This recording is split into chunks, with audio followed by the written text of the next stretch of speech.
The old shop smelled of dust, forgotten memories, and a faint, sweet scent of cinnamon. Young Elara loved it. Mr. Abernathy, the owner, was a man woven from quiet smiles and ancient stories. His shop, Abernathy's Curios, was a haven of peculiar treasures, chipped porcelain dolls, maps of lands that never were, and clocks. So many clocks. Grandfather clocks, cuckoo clocks, pocket watches, all ticking in a chaotic chorus. All, save one. Perched on a velvet cushion in a shadowed corner was a small, ornate mantel clock. It was made of dark, polished wood with intricate silver engravings of swirling vines and tiny, delicate birds. But its most striking feature was its single, sweeping hand that moved counterclockwise. "It runs backwards," Elara whispered, captivated, the first time she saw it.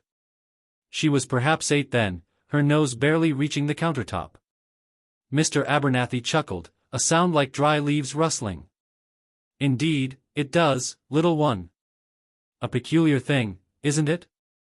A testament to time's stubborn refusal to be entirely linear."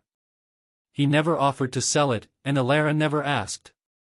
It simply was, a silent, mystical presence in the shop.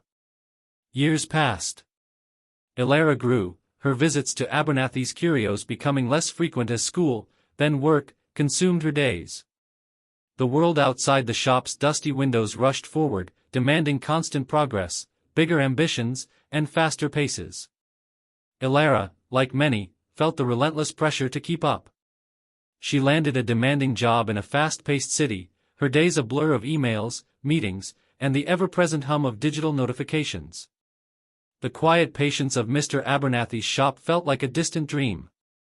One particularly grueling week, overwhelmed by deadlines and the feeling of constantly running behind, Elara found herself standing before the familiar, unassuming entrance of Abernathy's Curios. The bell above the door jingled, a sound she hadn't heard in years. Mr. Abernathy, now even more stooped, greeted her with the same gentle smile. "Elara, my dear. It's been too long.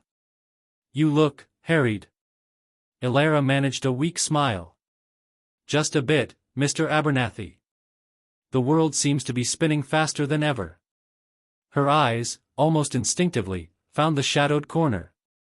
The backwards running clock was still there, its silver hand steadily sweeping against the flow of time. A strange calm settled over her just looking at it. "I wish," she sighed, "that I could just reverse time sometimes.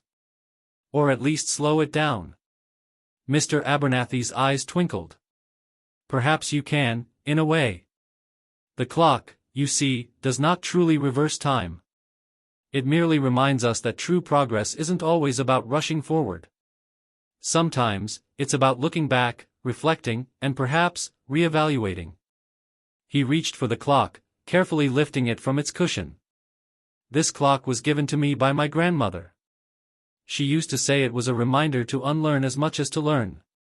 To shed the expectations that don't serve us, the anxieties that weigh us down, and to remember the core of who we are." Elara looked at the intricate carvings, suddenly noticing details she'd overlooked before: a tiny, perfect rosebud hidden within a swirling vine, a bird with its head tilted as if listening to an unheard melody. "When you feel rushed," Mr. Abernathy continued, "imagine yourself moving with this clock. Not backwards through events, but backwards through layers of haste and expectation. Peel them away, one by one. Ask yourself, what truly matters? What pace aligns with your soul, not just the world's demands?" He gently placed the clock in her hands. It was surprisingly heavy, cool and smooth against her palms. "Take it, my dear. It seems it wishes to reside with you for a while." Elara protested, but Mr. Abernathy simply shook his head. "It's not for sale, Elara. It's a gift. Alone, perhaps, until its purpose with you is complete."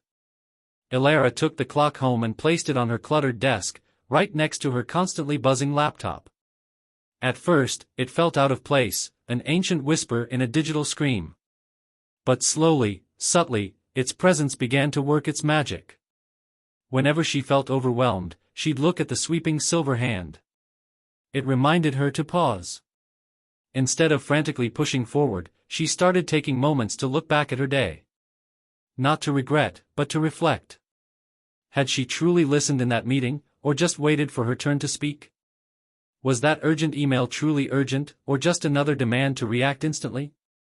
She started unlearning the ingrained habit of constant doing. She began to reclaim her time. Instead of working late into the night, she'd stop, even if a task wasn't fully complete.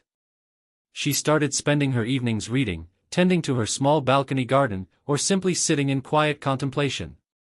She even dusted off an old sketchbook.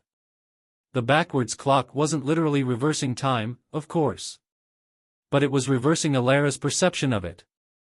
It helped her unwind the tangled threads of stress, allowing her to see clearly what truly needed her attention and what was just noise. Her colleagues noticed a change. She was calmer, more thoughtful, less prone to frantic energy. She was still effective, perhaps even more so, because her actions were deliberate, not reactive. One day, several months later, Alara found herself back at Abernathy's Curios, the clock carefully cradled in her arms. "It's done its work, hasn't it?"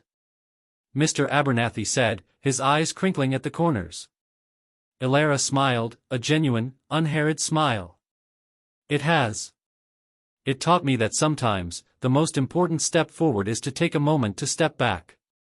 To appreciate the journey, not just the destination.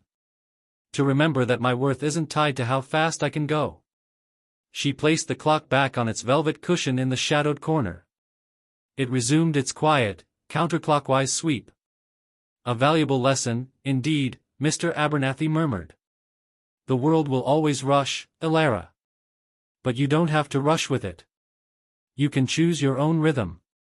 As Alara walked out of the shop, the bell jingled, a familiar, comforting sound. The air outside still hummed with the city's relentless pace, but for the first time in a long time, Alara felt perfectly in sync with her own quiet, steady beat. She realized the clock had not just taught her about time, but about self-awareness and inner peace. The real magic wasn't in its backwards movement, but in the new perspective it gave her, helping her to prioritize her well-being over external pressures. Moral of the story. The story of "The Clock That Ran Backwards" teaches us that true progress isn't always about moving forward relentlessly or keeping up with external pressures. Sometimes, it's essential to pause, reflect, and reevaluate our direction and priorities. It highlights the importance of unlearning harmful habits, like constant busyness, and reconnecting with our core values and inner peace. By taking a step back, we can gain clarity, reduce stress, and ultimately live a more intentional and fulfilling life, choosing our own rhythm rather than being swept away by the world's demands. Our worth isn't measured by speed, but by the quality and purpose of our actions.